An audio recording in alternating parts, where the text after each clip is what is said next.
Welcome to the Value of Recruitment podcast with me, Jon Brooks. Sponsored by Atlas, the recruitment platform helping you become an AI-powered recruiter. This week, my guest is the legendary Greg Savage. Greg has run multiple international recruitment brands and is now best known for his advice to recruiters through his Savage Recruitment Academy and his books on recruitment success. As you would expect, Greg is passionate about the value recruiters create for businesses around the world.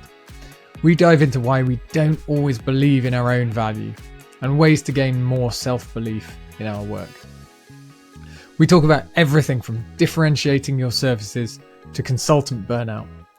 And we even role play how to shift from contingent work to winning exclusivity with your clients. Gregman brings so much advice and insight to the table, whether you're a consultant or a business owner. And stick around till the end for a preview of Greg's Recruitment Masterclass tour. Enjoy the show. I'm sure you will find it valuable. Greg, welcome to the podcast. Jon, thank you very much. It's a pleasure to be. Have I been on this one before? I don't think so. You have not, no. I follow you closely and I've listened to lots of your wisdom before. So I'm really pleased to have you on and dive into the value of recruitment and your experience of it. Yes, well, it's a topic, I know it's your livelihood, but to me, it's a topic very close to my heart because as you'll hear today, I think it's deeply undervalued and there are some good reasons for why it's undervalued. There are no good reasons for not valuing it though. So we'll talk about that. Perfect. That's exactly what we want to talk about. So let's kick off. The first question, how valuable is recruitment then in your eyes? I mean, to me, that is almost like saying how valuable is food. To me, it's absolutely obvious how valuable it is, and it should be to anyone who uses recruitment services, because by definition, what recruitment does for you and what a recruiter, a third-party agency recruiter, does for an employer, let's use that term, is help them win the only battle that's really worth winning in commercial enterprise, talent. Because you think about it, Jon, at the end of the day, it's true of recruitment too, in our own businesses. All the top players, by that I mean companies, end up with the same technology. Yes, there might be a small advantage of getting some tech first, but there's very little proprietary technology ultimately, right? So technology and marketing and all the rest of it, you can buy those things. But the edge in business is skills, people, talent. And if you find a recruiter who can help you as an employer to acquire those hard to find people, that is immeasurably valuable. It's immeasurably valuable. And I sometimes wonder why recruiters aren't more passionate about that very fact and aren't able to articulate it. I mean, there's you asked the question, how valuable is recruitment? If you want to get less emotional and more scientific, there is endless data on the cost of a wrong hire. There is endless data on the cost of a hire that doesn't work out and has to be replaced. Endless data on carrying underperforming people, on also having vacancies which leave your other staff stretched and doing jobs that they shouldn't be doing. So there really isn't a stronger leverage point in business and commercial success than access to people. Of course, that then plays into the question, two questions really. One is, can you as a recruiter access people? And I think this is a really, really important, and there's a lot of facets to that, which I'll talk about later. But you don't just inherit the value of our industry. You have to deliver on it. And so I think we've got a number of problems. One is that even good recruiters who do deliver value in the way I describe it cannot articulate it to clients and don't have the courage maybe, or don't put themselves in a position where they can, through their credibility, show what they deliver. But there's also, and we have to be honest with this, and I've been in recruitment longer than you've been alive, Jon, I would guess. And so I love recruitment. It's all I've ever done. So when I speak about the faults in recruitment, it's with love, it's with a hug because it's mine. Yeah. It's my only thing I've got. So I love it. But it would be stupid to love it so much that you don't see its faults. And uh, there are a number of recruiters that don't actually give their clients that advantage in the marketplace. So the key thing is, amongst many, which I'm happy to discuss, is you have to be able to find candidates that your clients can't. That's the value. I mean, it's simple and obvious, but think it through. All our clients have got LinkedIn and job boards and massive talent teams, and still they come to recruiters. To the point of spending $650 billion on recruitment agencies last year. I'll repeat that, $650 billion on recruitment agencies. That in itself is proof of our value, because they don't do it willingly. They would rather not spend the money. They would rather find people themselves, but they can't. So those facts point to the value of recruitment. Very simplistically, I'll agree, but they point to the value of recruitment. And I just wish, I don't know if you want me to go on this point, but I just wish that owners of recruitment companies would spend more time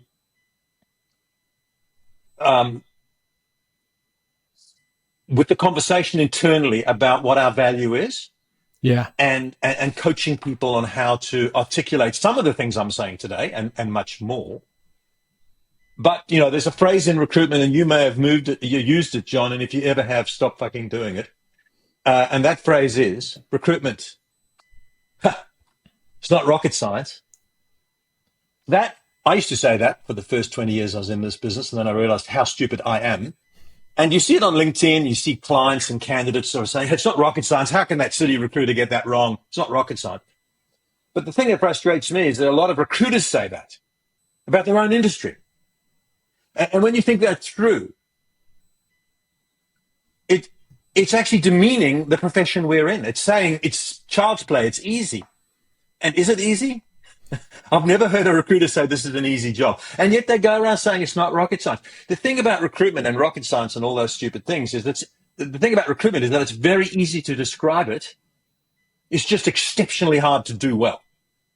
Yeah. And so we mustn't say things like that, because it plays into the client saying, well, it's not rocket science. Why are you charging me 18%? That's 22 grand. Are you mad? It's not rocket science. Well, I'm providing you with a candidate that you spent 6 months looking for yourself. You've got a talent team of 29, and I delivered it. Let's not talk about rocket science. Let's talk about my ability to find you a candidate that's going to drive your business forward. So, those are some of my thoughts about how valuable recruitment is. Let's spend 3 hours diving into all of those, shall we? Yeah, well, I've got a few thoughts. We won't spend that long, but I do want to dive into them. Let's start with that last one. You say recruitment is easy to describe, but at the same time, we know we're not good at describing the value. So actually, it's very good at describing on a surface level. Oh, I'll go and talk to some people, which talking to people feels easy because we're all humans and we all do that in our lives.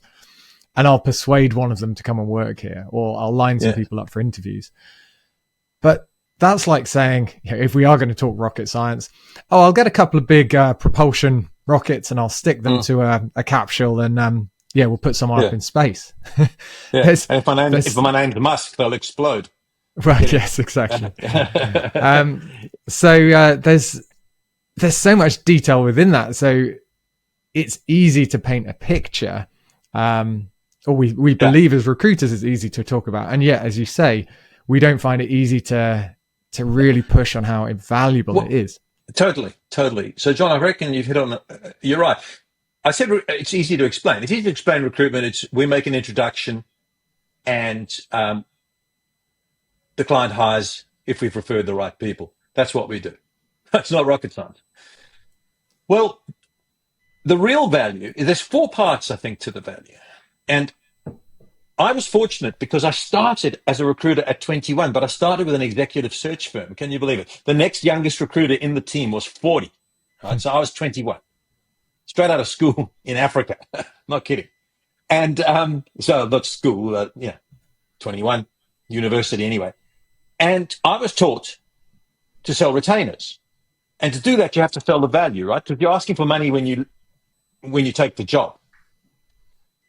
And that's taught me, and the years since have taught me, that there are 4 major parts. The first real value which ironically, sadly, and dysfunctionally, most clients, particularly in your country, do not allow the recruiter to even deliver on, is helping the client define the search, qualifying the job order, right? That conversation is a diagnostic. It's a consulting session. I mean, think it through. The client's recruiting a financial controller. The first one, he or she is recruited for 7 years. The recruiter recruits those people every week and has done for 10 years. Who's got a better idea of the process and the job? Right? And that can be simple things like the job description having duties that don't stack up. Oh, I want him to do, I want this, sorry, not him. I want the successful candidate to, do a balance sheet and cash flows, but I also want them to do the payroll and the clerical reconciliations. Well, that's not going to happen. So let me advise you on that. We've got a rule in our company, says the client, we just brought it in and come from America. Everyone's going to work in the office 5 days a week. And that's part of it. And a great recruiter will say, okay, we can look for that. But if you do that, Mr. Client, we'll be fishing in a shallow pond because the best candidates have choice and they want 3 days. And it'll be a conversation, a diagnosis, and that's the real value. And also working with the client on a recruitment strategy, right? How we should recruit, how we should sell this job. I'm literally saying that these 4 things I'm about to say to you, it is almost possible. And in executive search, we basically did this, that you would charge a fee for each stage. And we did that. We charged a third. And one was for taking the job, which was the qualification. And the other was, the second one, of course, is finding people. Right now, that's the core. A lot of recruiters think their job is to screen people. Of course, that's part of their job. But the real value is in the finding. And that can be search and headhunting and networking and our database and all this proprietary value that we have. And as I said before, the real value is finding people that clients cannot find themselves. So that's the second part. And the third part, which people don't get as often as they should, is that finding people is not the same as recruiting them. I've got LinkedIn. You've got LinkedIn. A recruiter in Wolverhampton who specializes in actuaries has got LinkedIn. But the recruiter in Wolverhampton will be able to recruit somebody in that field, and I wouldn't because I've got no knowledge, credibility, or expertise. So the value is in the ability to find people and then to bring them to the hiring table is the phrase. Now, that's quite visual. I can find that person, but I, or you, or the recruiter in Wolverhampton, she can bring that person to the hiring table because she can sell the job and talk the language and bring the person in. That's one of the real skills of a recruiter. So you've got defining the search, you've got finding people, then you've got bringing them to the hiring table. And then the fourth part is managing the process to a successful outcome. And this is so deeply undervalued because how many times has a recruiter a good one, and this is value that you're asking for, John, have to say to a candidate, now, Mr. Candidate, you're going to go and see this client of mine. He's a very to be honest, he's kind of boring. But don't let that put you off because I've placed people there before and he's a wonderful mentor. He's very generous. He's very loyal to his staff. And that little conversation can completely change the dynamic because if I hadn't told the candidate that, she would go into the interview, be put off by the client, switch off, and that'd be the end of that. And there's many parts of the process that the recruiter will manage it. And all these things are value. Here, I'm doing the short version. It's taken me 10 minutes to tell you, even in short form, the 4 components of the value that the recruiter will.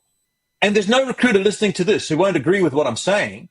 But there's many recruiters listening to this who have never said it to the client. Yeah. In explaining. And that's what brings me to almost to tears. Yeah. What? Something that you made me think about in describing that, and brilliantly described, of course, and we expect that of you. That's a high bar to jump. I'm not even on form. I'm sick today. I told you. It's almost a misplaced respect for our clients at that point. So, customer can be king in some respects, but if we respect their ability to define their own job, to use one of your stats from earlier, they're not very good at defining jobs and recruiting and finding people, because there's $650 billion a year of reasons why they're not very good at it. As you say, if they could do it well, they'd do it themselves. They'd save themselves a vast amount of money. But many recruiters sit back and say, okay, so yeah, tell me about the job, and then move on to stage 2 or 3 without anything. Well, it's worse than that. A lot of recruiters get a job description emailed to them with a note from a client saying, find me candidates, and they do. That is laughable. That's like it's not laughable, it's sad. It's like operating in the dark. I honestly believe it's no difference. If I go to see my doctor, I've got a sore stomach, I don't walk in and tell her, hey, doctor, I want you to prescribe these pills and do this operation on me. She diagnoses me and tells me what's going to happen. I have every right to get up and say, no, I don't want that. And the client has that. But because I trust my doctor, I believe she's credible and she does a thorough diagnosis, 9 times out of 10, I'm going to take her advice. Same with my lawyer, same with my architect, same with the guy who paints my house. If he says, don't paint this color on this side because it'll peel because of the sun, I don't argue with him. I take his advice if he's a credible professional. And so it's misguided. Always there must be respect. And always, but I'll bring you the phrase that I've used for many years, and it's called recruiter equity, and it plays into this. Great recruiters have equity. Now, the word equity, John, it's got a number of meanings, but the one I'm using is ownership. And think of it like this. When a client gives a recruiter a job, the client is sharing with that recruiter the problem. They're saying, I've got a problem, take it. Solve it. But most times the client doesn't give the recruiter a share of the solution, because because the client's given it to 12 other recruiters. The client won't give the recruiter time to diagnose the job. The client doesn't return the calls for feedback, doesn't take the recruiter's advice. You've got no equity. So the recruiter's running around like a little doggy on the beach, chasing the bone that the client has thrown. My metaphor, the bone is the job, and the 12 little doggies chasing the bone are the recruitment agencies. That is flawed, dysfunctional, and in no one's interest. The client loses because the big, strong dogs who can actually do a proper job, they'll go and get the bone somewhere else. I'm really murdering this metaphor, but they won't chase that. And the candidates miss out too. Everyone misses out. Well, where there's equity is where the client gives the recruiter time to analyze the job, gives him the job or her the job exclusively so that she has time to go and find and sell to candidates, and takes her advice during the process. That's when the client has given the person the problem and a share of the solution. It's equity. Of course, when a client does that, you as a recruiter must deliver, because the client's not going to do it 2 or 3 times and not get the result. So it's a knife edge that you're on, but it's better to be given equity, because if you're a good recruiter, you will deliver. So yeah. You're absolutely right. I think, people talk about there's low barriers to entry in recruitment and all the rest of it. And unfortunately, part of that is that a lot of people, and it's very true, prior to COVID, in those 10 years we had from the recession in the late 09 or whenever it was until COVID, which was 10 years later, recruitment got very transactional. And if you were fast and made a good match and could do logistics, you could make some money. And that allowed people to just spam a lot. They were actually spamming resumes at pace, and they were making enough money to survive. Some were even doing quite well. And as per our behavior in our industry, they were lauded as great recruiters. They had virtually no recruitment skills, and they had no ability to do what I'm describing. And then we taught clients that the way you deal with recruiters is make them compete on speed and price. And speed and price, if that's all you've got to offer, is a slippery slope to recruiting hell. Yeah. John. And I mean, to go back to something I refer to a lot, you've got speed, price, and quality is that classic triangle. Mm. So if we're teaching clients, focus on speed, focus on price, quality isn't in the picture, value isn't discussed, it isn't thought about. We're not bringing the value to the table to show our clients. Absolutely. And it unfortunately becomes a self-fulfilling sort of circular prophecy, because a client gives a recruiter a job, gives 3 recruiters a job in the misguided belief that those recruiters are going to work harder in competition, which is not true. But anyway, the recruiters wang a few resumes across and then lose interest and go towards clients who are going to give them more equity. So the original client goes, those recruiters are hopeless. I'll go to 6 more. And so the cycle gets repeated and repeated. I mean, if I know clients of yours won't be, I mean, clients of recruiters are not unlikely to be listening to this, but if they were listening, my biggest advice to them is find a good recruiter and give them equity, give them a job exclusively and make them very hard to work very hard, I should say, to deliver for you, then pay them well. At the moment, you think you're getting a deal by getting people to drop their fees, but you're doing most of the work yourself and still paying a fee. It's ridiculous. I mean, if you were doing your house up, and you found, which is a stressful thing, and finding a good builder you actually trust is critical, right? Yeah, the number of friends and neighbors who say, "Oh, something, doors come off or whatever, or there's something under the floor, and we just don't want to know what it is anymore." Yeah. If you found a good builder, and you're like, "Wow, this is fantastic. We've done 1 room in the house. Let's do more rooms in the house. Let's hammer that." Sorry, builder. Yeah, let's hammer that builder down on price, to the point where it's more attractive for him to go and work somewhere else. There's a drop in the logic there, right? Total drop in the logic. If you want to take that metaphor to its nth degree, you'd actually get one builder to build 1 room and one to do the other room and see who finishes it first. And then the one who wins gets the 3rd room. That's how recruitment works. Yeah. So, it'd be a race. And of course, price would suffer and everybody would lose. The thing is, it's also true, we've got to face it, that not all recruiters talk about, and you talk a lot about extra things you can do to prove your value. I don't think that you need extra things. I think you just need to do the core job and the 4 things that I've explained well and be able to articulate it. And if you can deliver on that, clients will pay your fee. Because they'll learn the builder example. They'll learn it by trying to take a cheap deal and get an unsatisfactory outcome, which is very painful for all parties. It's interesting. I've not connected these dots before, but articulating is key. And we are salespeople for the most part, however you define that. But there is so little PR in recruitment. I mean, 99% of recruitment agencies do not have PR people or hire a PR agency. But actually, PR people are the ultimate communicators. And maybe that's another sign that we aren't investing in that articulation and communication of our value. Definitely not. And it goes right back to that rocket science thing, because, and I know I labor this, but you will see owners of recruitment companies saying that. And it breaks my heart because they're sending completely the wrong message.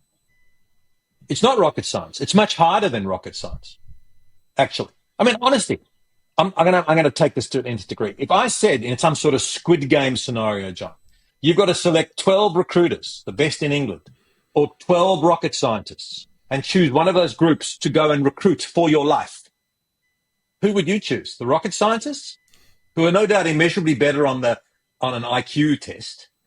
I choose the recruiters because they will be able to recruit, because it's harder, rocket scientists and analysts. So it's ironic that people don't understand that in recruitment it's the soft skills that are hard, and it's the soft skills. Like how many times has a recruiter explained to a client that when I come up with your shortlist, a lot of the best candidates are going to be skeptical about working for your company. They wouldn't dare say that. I say, and the client said, "What do you mean?" He said, "Well, you've had some bad PR. You laid off all those people before COVID, and one of your products went, tits up and didn't work very well. I'm going to have to do a lot of work, which I'm quite happy to do because I believe your company's on the right track, and I'm under your leadership, I believe that it is a good place to work. But not everyone thinks that. And so one of the things I'm going to do to you is act as your advocate in the marketplace." And if I'm not going to do that if you give the. Sorry, I'm just going to finish one thought. I'm not going to do that, Mr. Client, if you give the job to 6 agencies, because it's hard work. Yeah. You know what I mean? And you've got a problem that's so big. 6 people doing it part-time can't do it. Let's keep playing with the metaphors. We go back to the doctor metaphor. A doctor, if you're smoking, drinking all the time, the doctor isn't going to skirt around that issue. They're going to say, wow, your body is in bad shape. If we're talking about your liver or your lungs, this is the situation. This is why we've got to do something. This is why we've got to do something. And you've got to change your behavior. Absolutely. They are open and upfront about saying this is the reality of it. Again, are we respecting our clients too much by not wanting to offend them? Well, actually, I believe if you tell your client why they're not having success in recruiting the best people, which is holding back their business in the marketplace, and you're brave enough and courteous enough and polite enough to deliver that news, I think that is showing respect. I think it's the height of respect. Because you're helping the client solve their problem. And just as a doctor, right? He or she, the doctor, they're not going to be rude, they're not going to be demeaning, but they're going to say, look, this is why your blood pressure is the way it is. And I've seen this 1,000 times before. This is the likely consequence. We can remedy that, but these are the steps. That's almost the same language that a recruiter should use. But there's a lot of things that hang off this. I mean, a lot of recruiters won't ever go and see their clients. A lot of them won't take a job face to face, and they won't even take it with the VC, and they won't even take it on the telephone. They will do it by email. And you can't provide that consultative advice because consulting depends on credibility, right? If you're going to take advice from me, you have to believe I'm credible. And that's very hard to do if you're doing it on an email. You make a huge assumption if you think clients read your emails, first of all, or reply to them. So it's a change of mindset, and it's a leadership issue in our industry, as most of these things are, because we've got to train people, we've got to walk away from bad business, and we've got to have a process which allows us to do this, and it'll change. It can change so much, it will change really important things that don't come to mind first and foremost, but it'll change recruiter self-esteem, right? If a client treats you with respect, takes your advice, that's one of the best feelings, especially when you then deliver on that. It's better than the placement fee and the commission. Honestly, it's actually clients treating me as an equal. It's a wonderful position to be in. Yeah. And when I've rolled out, different ways of pricing and presenting value, I've then said to the consultants, what's this experience been like? And one stuck out to me. She was already a good recruiter, and it's a big ask to get someone to change their approach and their model. And I was waiting for which word was she going to use, and she said, "It's fun." And I was like, "Oh, I wasn't expecting fun as the word," but she was like, "Yeah, exactly as you said. There's more respect. It's more consultative. It's how we dream about being as recruiters." And she said it's a fun experience. That's a wonderful anecdote, because I completely empathize with what that woman said, because when you go and see a client or you engage in a conversation and the client wants to go this way, and it's in his or her best interest to do this, and you put your point of view and you story tell and you make a compelling argument and they go your way, that is uplifting. And then you fill the job and you go to bed at night, and the last thing you think is, they would not have hired that candidate if it wasn't for me. Not arrogantly, but just like, I'm valuable. I'm doing good stuff. It's really, really important. And people talk about burnout in recruitment. Burnout in recruitment is, I'll give you the how to define it. It almost inevitably means I can't stand this relentless failure. That's what it means. I've never heard a recruiter who's worked, a very, very hard month, long hours, but filled 12 jobs, top of the leaderboard, massive commission check, bottles of champagne from everybody, pats on the back, say they burnt out. You're not going to hear that. They might say, I'm tired, I'm going to have a good sleep this weekend, but they're not burnt out. But the one who's burnt out, who's filling one job out of 8, clients not returning their calls, candidates ghosting them, that'll burn you out. And that's because of a lack of equity. So let's just solve the biggest problem in recruitment in the next 5 to 10 minutes. So the industry's been around in its current form for, 70-ish years, 70, 80, 90 years. Contingent recruitment, not getting that exclusivity. It is the root of so many of these problems. That metaphor of dogs all chasing a bone on the beach or whatever. We've talked about what it looks like. How do we solve it? If you had a magic wand, if you had a 3-step process to say, right, in 5 years' time, we're all exclusive with our clients. Let's just dream. Let's take out some of the problems and the obstacles. How do we solve that? Well, yeah, I know what you're asking, and I'll choose to answer it. I'll answer it, but I don't know about everybody. You never get everybody. But one recruiter at a time. It starts with self-belief. And when I say self-belief, I don't mean arrogant, I'm the best, but belief that we provide a valuable service, as we discussed in the first part of this. And it's got to be an ingrained real belief, not a flaky one. You've got to actually believe that what we do is valuable. That's the first thing, because you can't sell something unless you believe it. The second thing is you've got to get yourself from behind your keyboard, hiding behind digital, and engage with your customers, because it's much, much easier to sell face-to-face, or like we're doing here, or on the telephone, than it is with messaging. Certainly when you're selling a concept like this. And the third thing is you've got to have the ability to articulate your value. And I call it, we've been going hard on metaphors, so I'm going to give you my favorite one, even more than the doggy on the beach and all the rest of them. And that's the iceberg.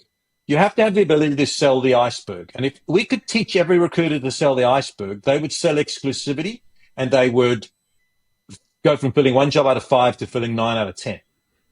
And selling the iceberg, the metaphor is, as you know, John, because you're a man of great deep knowledge in a variety of areas outside of pricing and recruitment. When you look at an iceberg, you're seeing 10% of it. 90% of it's below the surface. And this is important. This is a really good metaphor, because when clients look at our industry, that's what they see. Christ, that client says, I called that Greg Savage guy for help on my financial accountant. Sent me 2 resumes. They're both pretty good. I'll give him that. I hired one. He sent me a bloody invoice for $25,000. Ridiculous. What did you do? Just sent me 2 resumes. They're seeing 10%. So you've got to have the ability to sell the iceberg, and you do it when you've taken the job. And if you like, I will role play it right now for you. You want me to do it? Take 2 minutes. Let's do that. Let's solve this. Yeah. Okay. So this is what you have to have the ability to do. I'm going to wing it. I'm going to pretend it's a financial person. I've just taken the job in detail from the client. And it goes, what most recruiters do, they've taken the job. They then say to the client, thank you, Mr. Client. I'm going to go and do my work, and I'll come back to you with resumes on Thursday next week. That's their iceberg. All the clients is, you gave me 2 resumes. This is my iceberg. Thank you, Mr. Client. This is obviously a very important role for you, the financial controller of your business in the whole of Australia. And it's a key appointment, isn't it? Yeah. Well, let me explain how I'm going to solve it for you. I'm going to go back to my office now. And it's 12. By 1 o'clock, I'm going to call a meeting with my recruiting team. I've got 12 recruiters who specialize in accounting and finance. We'll meet at 1 o'clock. And I will share with them this role in detail. So by 1:15, you're going to have 12 people working on this for you. I've also got 2 researchers, and one of which I'm going to allocate to searching our database. We've got 450,000 qualified accountants on our database, because we've been recruiting in Sydney and Australia for 12 years.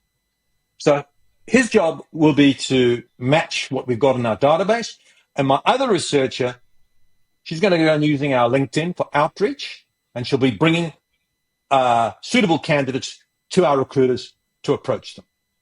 I'm also going to advertise on 3 or 4 job boards and on our website, where we get 100,000 people a month coming to our website.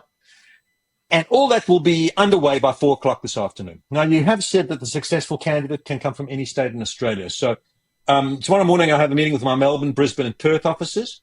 And by 10 a.m., you'll have 50 recruiters working on this for you. So we're going to really cover the market. Active candidates, certainly. Those on our database, certainly. LinkedIn outreach. We'll post it on our socials. We've got very, very strong following on socials.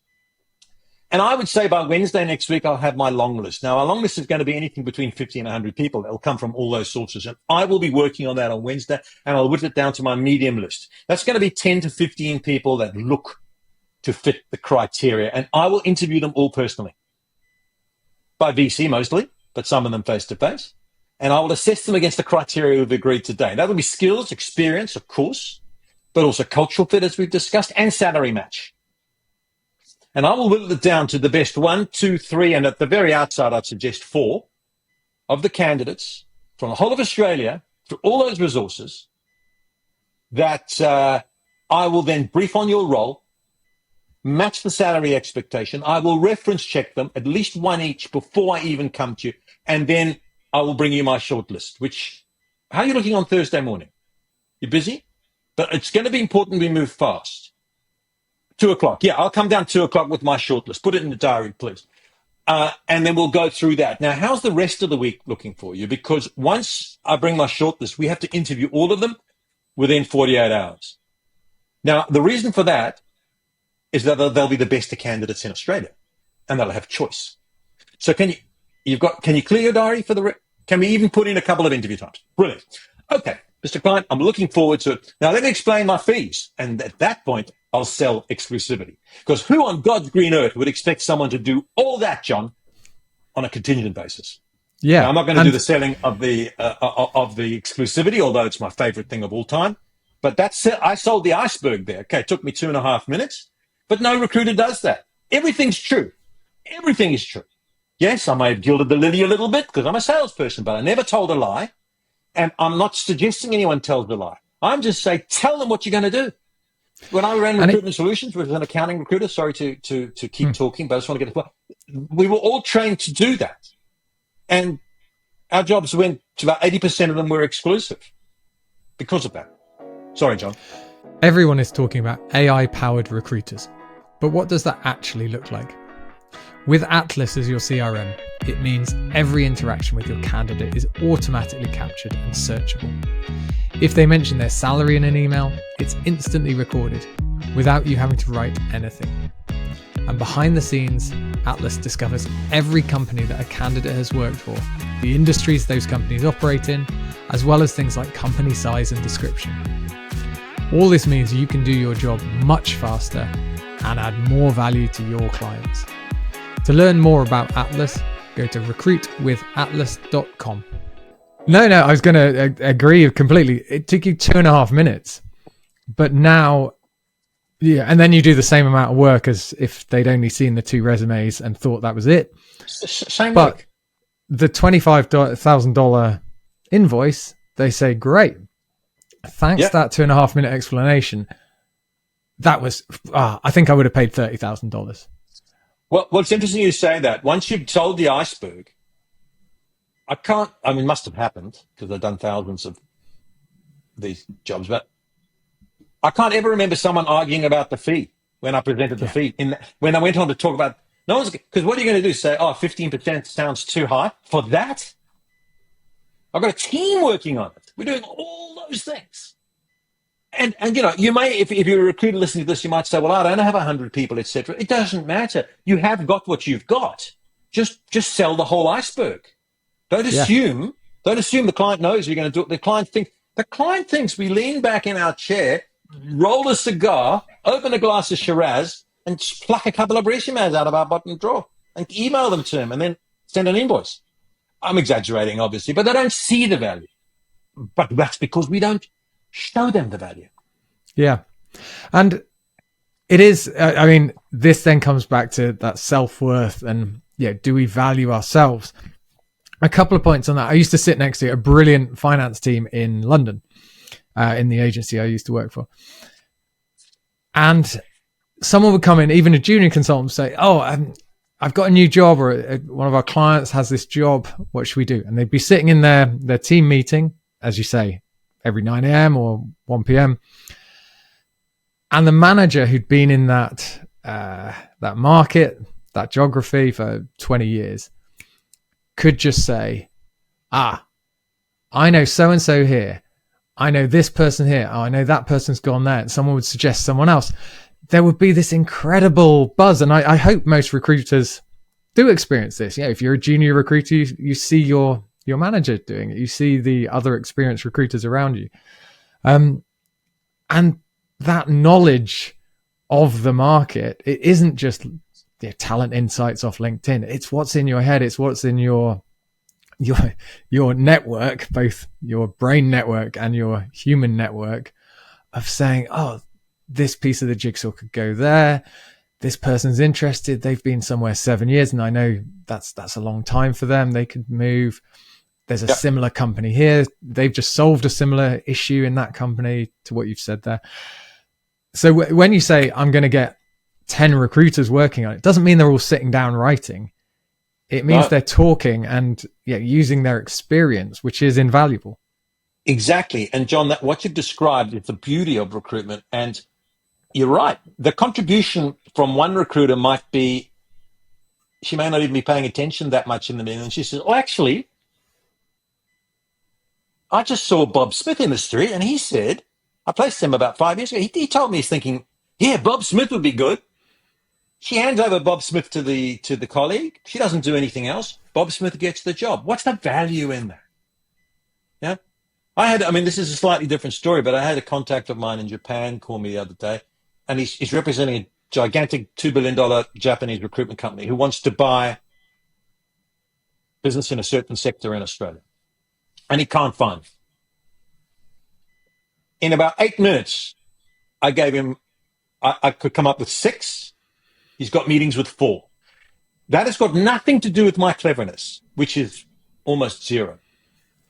It's because I'm networked in that, right? So if I wanted to charge him a fee, shall I charge it on time, which would have been 30 minutes? What shall I charge him for that? $500? Or shall I charge him a percentage of the transaction deal, which would be 150,000? As it turns out, I won't charge him anything. But I'm just trying to point out that knowledge, networks, expertise is value. And recruiters have that. Yeah. And so we must be better at articulating it. Sorry. No. And it comes on to a classic pricing challenge for a lot of people, which is pricing for easy. So something that you think is easy, your example just there, Greg, you say, oh, yeah, I know 6 people who are perfect for this Japanese representative. You do. Possibly no one else in the world knows that or has the network to get in and influence those people. Well, so, that is a good, yeah. So, there might be others, but he called me because he thought and if I wanted a lead on something in Japan, even though I had a business there for years, I would have like nothing. The only thing I'd have is my network of a few people, but that's value. And so I wish that owners of recruitment companies would listen to a podcast and embrace the idea of, it's not arrogance. It's definitely not arrogance. It's pride and self-belief in what we do and what we have. And we're not just referring resumes. We are brokering the most complex of deals. And that is a tremendous value. And along with that, John, I don't know if it's on your agenda, but the ability to sell our differentiators is a very, very important component of this. I sold the iceberg and I built into it 5 or 6 differentiators. But you also need to be able to just sell your differentiators straight off the bat. And most recruiters, I do this sometimes, and I've stopped doing it because it actually, even though I try not to, it can be humiliating for people. Because I will say to a group, how are we different? I'm a client. Tell me why you're different, why I should use you. I was going to say you'd be horrified. You probably wouldn't be horrified because you would probably know. But the vast majority of recruiters do not have anything to say, or at best, the blandest kind of cliches. We've been operating for 10 years. That sort of stuff. So we've got to work on that too. Well, yeah, I hope you do continue to ask people that, because it's the question we need to ask ourselves. And I continue to be horrified when, recruitment business owners, I ask them that question and they say, aren't all recruitment agencies the same? That's exactly Well, that's going down the recruitment's not rocket science. We're all the same.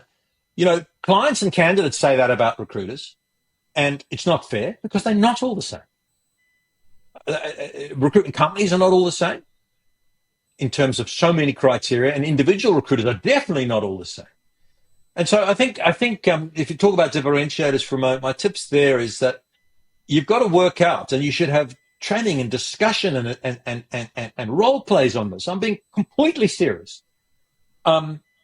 Work out what sets you apart, right?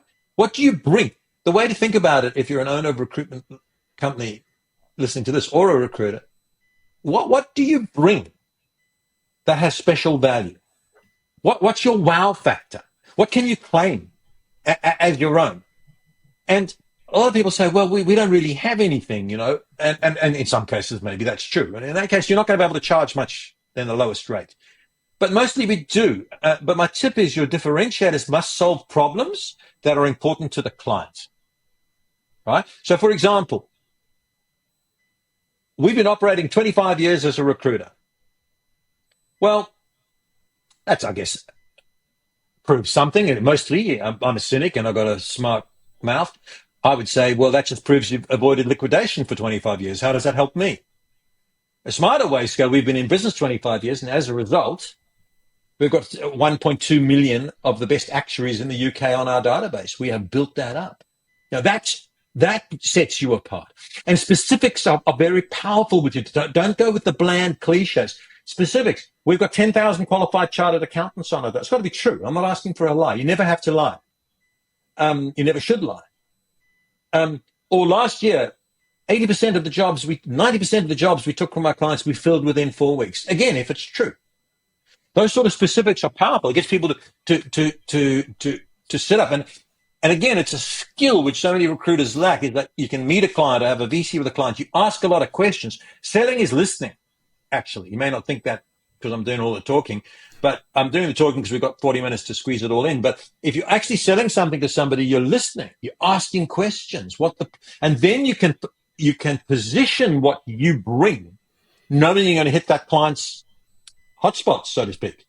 You can articulate it with confidence. And it doesn't have to be unique. People think, differentiator, like we've got to invent some tech. No, it's a combination of things. We have access to these candidates, like for example, you listen to your client and it's a cybersecurity client, and the client says, part of the thing that they're saying, just one small line they say, I'm frustrated with the recruiters I deal with. They don't understand cybersecurity. And then he goes on to something else. You store it. And when it's your turn to talk, you say, well, we specialize in cybersecurity, and our entire team of 10, all of them have more than 3 years working in cybersecurity recruitment. And the vast majority of them, Mr. Client, worked in cybersecurity before they got into recruitment.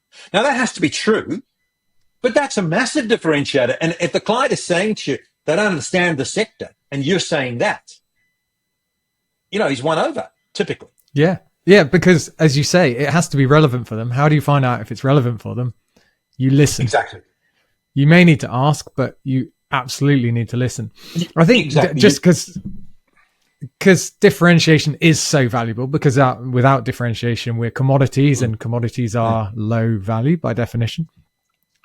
But I've worked with and I've spoken to recruiters who have, their differentiation is their tone of voice. And actually they're so fun. Yeah, I've interviewed some of them. They're so fun to talk to and work with and be around, that when the client says, God, I just hate the experience of having to hire, they say, you'd actually make it fun.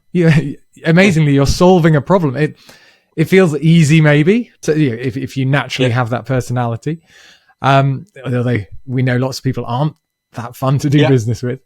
But if you've got it, actually that can be your differentiator. It definitely can. It's got to be based on substance, though, because you can be a barrel of laughs, and if you don't deliver, you lose the gig. So you still got to deliver. But absolutely, personality is core.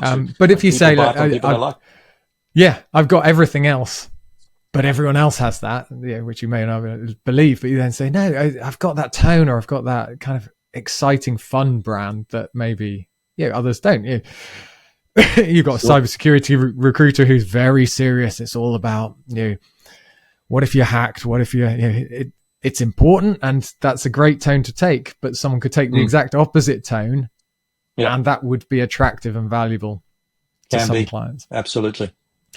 I think one thing I do with quite a few recruiters, you've either got a headline differentiator or some don't. And if you don't, for me, it's then, I call it the value DNA, like going deep into recruitment and saying, okay, yeah, we've got the same headline process. I break it down into 7 steps, but you can break it down into as many as you want. You've got a solid 4 steps in what you described earlier.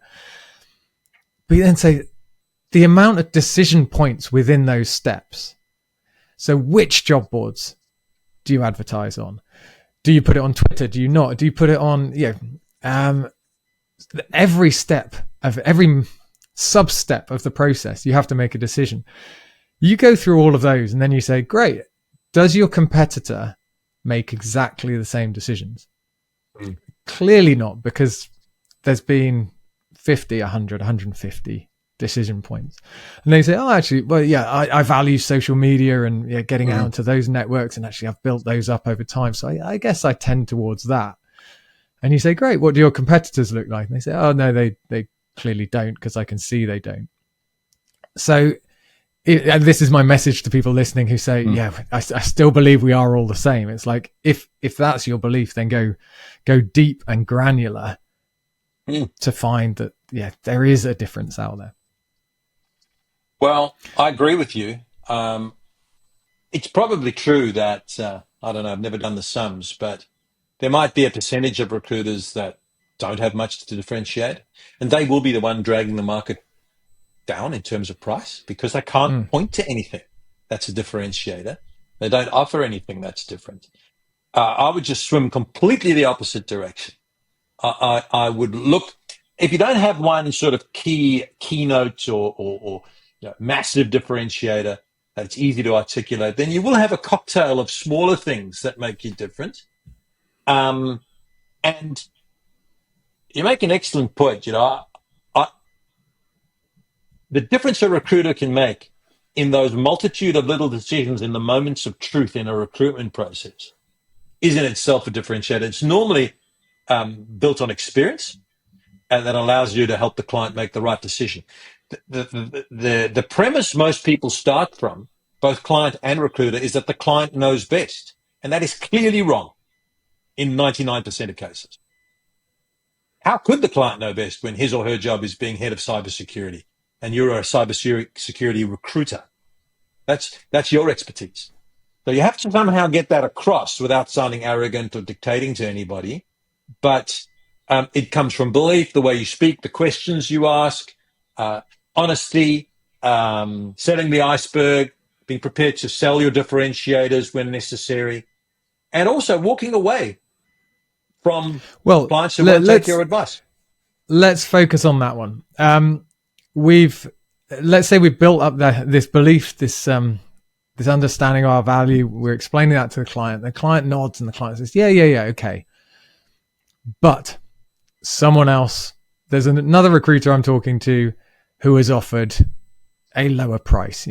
I don't know what market the listener is in, but let's say you're pitching 25%.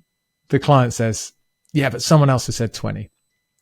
How do you negotiate? How do you respond to that?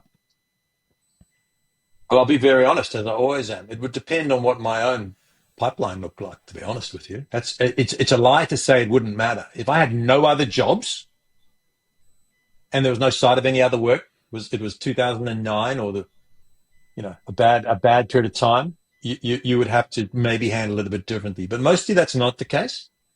And I think you would say to your client, there's 2 ways we can go about this, Mr. This is if you had confidence. Mr. Client, you need to give this job to one recruiter. And if it's not going to be me, then give it to him or her. But I don't want you to do that because I believe I can help you. Sell the iceberg and then say, Mr. Client, I've asked for 25. It's the first time we're working together. I'm going to do it at 20. You're going to give it to me exclusively. And if at the end of the process it's successfully filled, when I work on your next job, and I intend to, we'll go back to my normal fees. How's that? I've done it dozens of times, not in that flippant, slightly cocky way, but the client's shocked that you would even suggest he goes with the other one. But you've got to actually be prepared to walk away. The client says, no, I'm not going to give it, I'm going to go with him at the lower rate, and I'm not going to do that. I'm not going to give it to you exclusively. I'd rather you were competing. And you say, Mr. Client, well, that's entirely all right. I've sold you the iceberg. I wouldn't use that phrase. I've told you my process. I can't expend all that on the off chance that the other recruiter wings one fluky resume in. I suggest you go with him, and I will be waiting. There's no hard feelings. If you can't fill it with this person, come back to me. And then we'll do it exclusively, and I'll charge a retainer on that time. So that's if you can do it with confidence. Obviously, I'm doing it in short form for you. Have a fulsome conversation, a respectful conversation, but it's based on I want to do it. I'm going to do it exceptionally well, but I need the fee and the equity to do it properly. Yeah. That's how you would do it. I mean, brilliant advice. And it's worth saying you've then got to lay the groundwork for it, and then my fees go back to what I charge because I charge. And you put it in, fee. Yeah, and you put it in writing in a nice little email and get him to send back a note agreeing to it. Yeah. Mostly people don't, people can be dodgy in business. We all know that, but mostly people, when you've shown you can, of course, you don't do this unless you truly believe you've got every chance in the world of filling the job, right? Yeah. The contest isn't winning the work. The contest's filling the job. So don't do all that song and dance and then go back to your office and go, fuck, I can't fill this job. That would be a disaster. You've got to believe that you've got access to those sorts of candidates. Yeah. But mostly, if you are a cyber security recruiter, you should have that ability. You should have that skill. Yeah, you've taken the job, you'll know. And, it's very liberating to walk away from business. I know we're not taught to do that, but you walk away not in a petulant way. Never. It's like, no, I understand, Mr. Grant, totally, you're right. And I don't know who you're dealing with. There are plenty of other good recruiters in Sydney, and I hope you picked a good one. But I know I can fill this job. I've been doing this for 10 years. We've had a great conversation. I hope you felt that I understood it, because I definitely feel I have. I've got the team waiting. I've explained my process, and I'm ready to do it. But it's at 25%, and it's exclusive. Now, I'm not asking for a retainer. I just want you to give me a window of opportunity to commit all my resources to it, which is in your interest. But if you want me to compete with somebody else, it really means that we're going to be competing on speed instead of quality. And I don't like to work like that, Mr. Client, and I'm surprised you'd want anyone to work on the basis of speed. Yeah. At the sacrifice of quality and a good outcome. Yeah. I mean, we're always going to work fast and with urgency, but not take shortcuts. Yeah. You remind me, I was working with an agency a few years ago, and as I do, I said, what are your competitors? What does your market look like? And they said, there's this one guy, solo recruiter, executive level. He's got a really good reputation. We know him. Most of our clients know him. Sometimes we get the business he doesn't want. And I said, whoa, we have a problem. This guy was walking away from business and they were getting the cast-offs. And I was like, he has the right position in the market. He is enjoying that walk-away point. He is saying to everyone in that market, it's a very small industry, you come to me first. And if I want your business, you get the opportunity to work with me. And if not, we'll pass it on to one of the other agencies. And I was like, I mean, that's a great we need story that position. Because one thing that you and I know is that recruiter is not discounting his fees for anything. No. So he's delivered. He's done all these things. He can sell his differentiators, but mostly he would have delivered, right? The people know he can do it, and therefore, if he gets a job that's tricky or the salary's a bit low, he just says no. He doesn't say it like this, but he says to himself, "I'd rather work on these other jobs I'm going to fill, so I'll give that to the other guys." What a position to be in. Yeah. And that's where I was trying to get this other agency. Interestingly, on delivery, I pushed them hard. I was like, look, he sounds good. Do we have the capability that he has? And they said, we probably know more people. There's more of them in the team with the agency I was working with. They were like, we probably have a few more resources. We've got a good reputation. I was like, so we can do everything he can do. It's a matter of positioning and value perception, and we're losing on that. And that's why he is having a really nice life and probably taking a couple of months off a year and still making more money individually than we're making. So I mean, the rewards are there. The rewards are there. Of course, he holds the positions. He's not going to let it go easily. But I think the lessons in that is what he did to get there. I bet what we've spoken about for the last 40 minutes would be most of those things. Yeah. Brilliant. Well, as I said, we could talk for another 3 hours, but I will let you go for now. Really appreciate everything you've shared. It's been gold. It's been highly valuable, and I hope everyone is taking notes or listening back and recruitment owners saying, yes, I am going to push this out to my teams and say, let's build our self-belief in our value and transform the way we do business with our clients. Yeah, I will remind everyone that it's not going to happen from the bottom up, right? This is a leadership issue. We've got to set the right example, the right tone. We've got to empower people to say the sorts of things and train them. And I loved your story about the woman, the more experienced woman who could have said anything to you, said it was fun. And that is a word that, getting a little bit philosophical. I believe there's only two reasons to come to work, and those two reasons are fun and money. But they've got to go together. And when I say fun, John, I mean working in a nice environment with people we trust, where I'm learning, where I'm winning more than I'm losing, where my self-esteem is high. Yeah, we have a laugh and a drink sometimes, but it's not that. It's working in the right place. That's fun. Being successful more often than failure. That's why, that helping recruiters get better is obviously in the interest of the owner, because they will deliver more fees. But it's much deeper than that. You'll have a better environment. You'll have longevity. You'll have people doing work, hard things, difficult things, because they believe in them. And that's fun. And money, when I say money, I don't just mean the crass how much you earn, although that's important. I mean getting paid more often for the work you do. And that's a major problem in our industry. A lot of people only get paid for one job out of 5, which means 80% of the time they're working, they're not being paid. And that ultimately is what leads to burnout, because it's demeaning and it's frustrating. So the sorts of things we've talked about are so important in equipping recruiters with the skills that allow them to get more fun and more money out of their jobs. And if they do that, they're going to be happier in their lives. They're going to be more fulfilled. They're going to stay longer, and the company's going to make more money. So exactly. This I've learned over the years. Now, I do want to do an advert, and I'm not going to do it for my academy, John. I'm not even going to do it for my magnificent books, The Savage Truth and the other one. I'm coming to England. I'm coming to the UK, I should say, actually, in March. I'm doing a speaking tour with my very good friends at the Rec. And I'll be in London, Manchester, and Edinburgh. It's in March. You can go to not my website, but you can go to their website, and I'll be posting on LinkedIn, etc. It's a half-day masterclass on how to thrive in an evolving AI-empowered world as a recruiter. I've done a lot of work on the AI side, and on the recruitment side, well, I already had a few ideas, and I'll be melding them together, and love people to turn up. So go to the Rec website, go to events and networking or whatever it is, and March, Edinburgh first, so all the Scots can come, and then Manchester, which I guess is somewhere towards the middle of the country. John, you'll confirm. Let's call it the north. Yeah. Okay. All right. Well, the north of England, the middle of the UK. Yeah. Who knows?